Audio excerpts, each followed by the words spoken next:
Hello students, मैं Kumari Sandhya, Tata college Chaibasa, history department. Semester 6 के students के लिए कोर पेपर 13 से मेरा आज का टॉपिक है भारतीय समाचार पत्रों का इतिहास। इसमें हम देखेंगे कि भारत में समाचार पत्रों का विकास किस तरह से हुआ था, किसने किया था और समाचार पत्रों ने भारतीय राजनीति में क्या भूमिका निभाई थी। आगे चलकर भारतीय राष्ट्रीय आंदोलन के विकास में समाचार पत्रों का क्या योगदान रहा था। तो जैसा कि हम जानते हैं, समाचार पत्र जो होते हैं वो किसी भी समाज का एक अभिन्न अंग होते हैं। समाचार पत्रों का मूल कार्य होता है आम जनता को देश दुनिया के समाचारों से अवगत कराना, जो किसी भी देश में देश की राजनीति और जो समाज में विभिन्न तरह की हलचल हो रही है उसके बारे में अवगत कराना।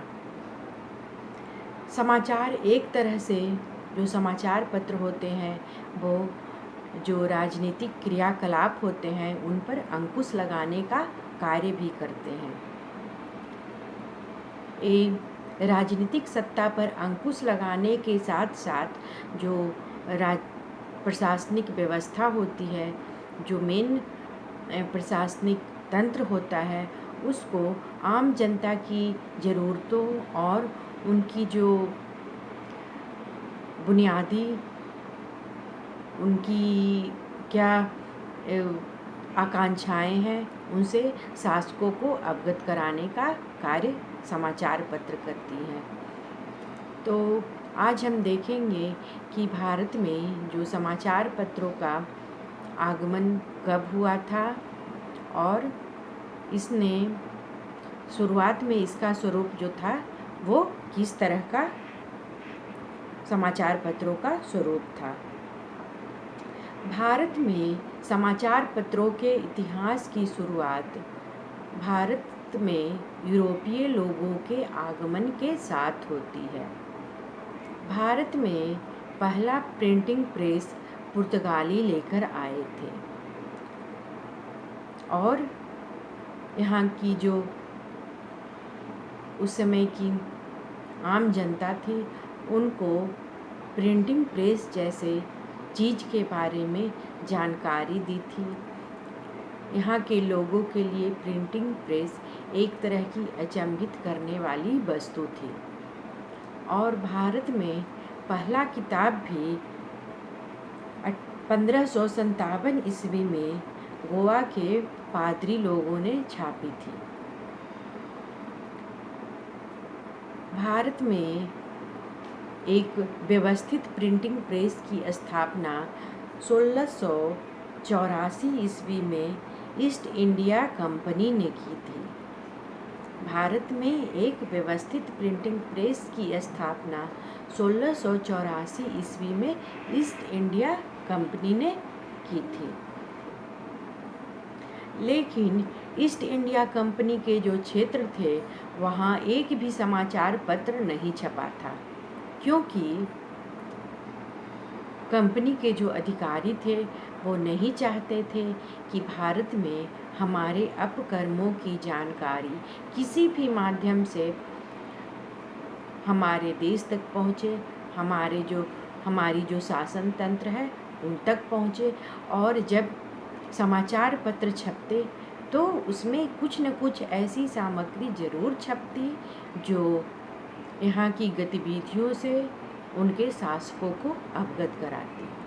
यही कारण था कि जो ईस्ट इंडिया कंपनी थी वो भारत में संचार की इस तरह की किसी भी तरह की वस्तु को लाना नहीं चाहती थी, लोगों को समाचार पत्र से अवगत नहीं कराना चाहती थी। यही कारण है कि भारत में जब समाचार पत्र छपने का काम शुरू हुआ तो इस तरह के काम की सबसे पहली शुरुआत ईस्ट इंडिया कंपनी के असंतुष्ट पदाधिकारियों ने ही की थी। ये जो असंतुष्ट पदाधिकारी थे वो कंपनी के जो कुकर्म थे उनसे जो एक उस समय का संवेदनशील समुदाय था उसको परिचित करवाना चाहते थे।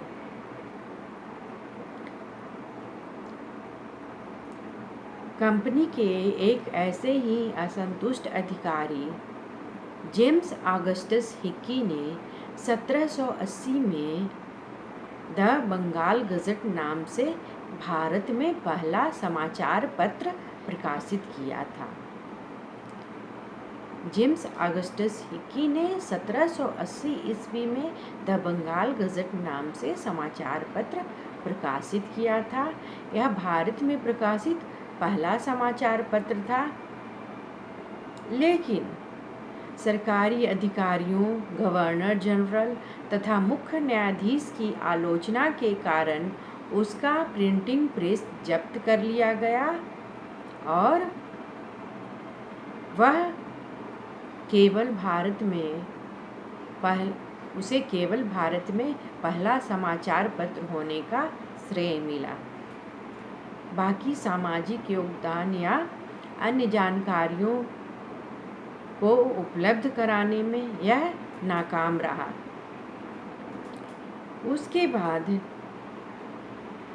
भारत में 1784 में कलकत्ता गज़ट, 1785 में बंगाल जर्नल और द कलकत्ता अम्यूज़मेंट, 1786 में कलकत्ता क्रॉनिकल, 1788 में मद्रास कुरियर आदि समाचार पत्र निकलने आरंभ हो गए। ये जो समाचार पत्र थे इनके जो संपादक थे इन्होंने हिक्की के कटु अनुभवों से लाभ उठाया था और जो उस समय के कंपनी के प्रशासनिक अधिकारी थे, जो पहुंच वाले व्यक्ति थे, उनसे कतई भी झगड़ा नहीं मोल लिया और वह अपना केवल काम करते रहे। जो प्रारंभिक समाचार पत्र थे उन समाचार पत्रों का मूल काम मुख्यतः मनोरंजन का ही था। इन समाचार पत्रों की छपाई मुख्यतः जो छोटे मोटे घटनाक्रम होते थे उनका उल्लेख करना और मनोरंजन की चीज़ों को छापना था, जिससे कंपनी के अधिकारी मनोरंजन करते थे।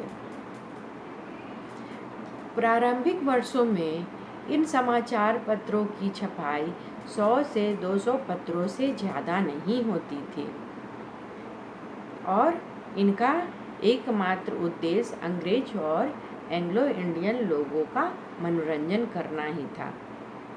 ये जो पत्रिकाएं थी, प्रारंभिक पत्रिकाएं, उसमें किसी भी तरह का विद्रोह फैलाने का प्रयास नहीं किया गया था। इसमें किसी भी तरह की ऐसी बातों का उल्लेख नहीं किया जाता था जो शासन के खिलाफ हो। हालांकि तब भी जो ईस्ट इंडिया के अधिकारी थे उनको यह डर बना रहता था कि कहीं यह पत्रिकाएं लंदन न पहुंच जाए और भारत में जो आम जनता की स्थिति है उसकी जानकारी वहाँ के जो प्रशासकीय अधिकारी हैं उनको न लग जाए। तो इस डर से जो समाचार पत्रों की मात्रा बड़ी ही सीमित रखी जाती थी और यह मुख्य रूप से एंग्लो इंडियन समुदायों में ही इनका वितरण किया जाता था। फिर भी समाचार पत्रों पर अंकुश लगाने के उद्देश्य से 1799 ईस्वी में लॉर्ड वेलेस्ली ने सभी समाचार पत्रों पर सेंसर बैठा दिया था। फिर भी किसी तरह का ये विद्रोह न फैला पाए। समाचार पत्र जो रहे वो ईस्ट इंडिया के लॉयल बने रहे।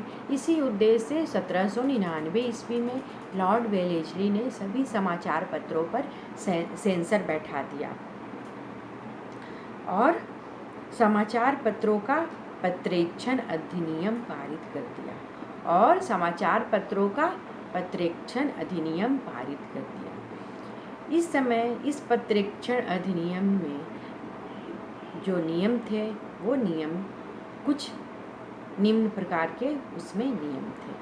सबसे पहला नियम उसमें यह बनाया गया था कि समाचार पत्र को संपादक, मुद्रक और स्वामी का नाम स्पष्ट रूप से छापना पड़ता था। समाचार पत्र को संपादक, मुद्रक और स्वामी का नाम स्पष्ट रूप से छापना पड़ता था। दूसरा नियम यह था कि प्रकाशक को प्रकाशित किए जाने वाले सभी तत्वों को सरकार के सचिव के सम्मुख जांच के लिए भेजना होता था। दूसरा नियम यह था कि प्रकाशक को प्रकाशित किए जाने वाले सभी तत्वों के सरकार के सचिव के सम्मुख जांच के लिए भेजना होता था। इन नियमों को भंग करने पर तुरंत प्रशासकीय कार्रवाई की जाती थी और उन्हें दंड दिया जाता था, जो जुर्माने के रूप में होता था। लेकिन जब लॉर्ड हेस्टिंग्स ने गवर्नर जनरल का कार्यभार संभाला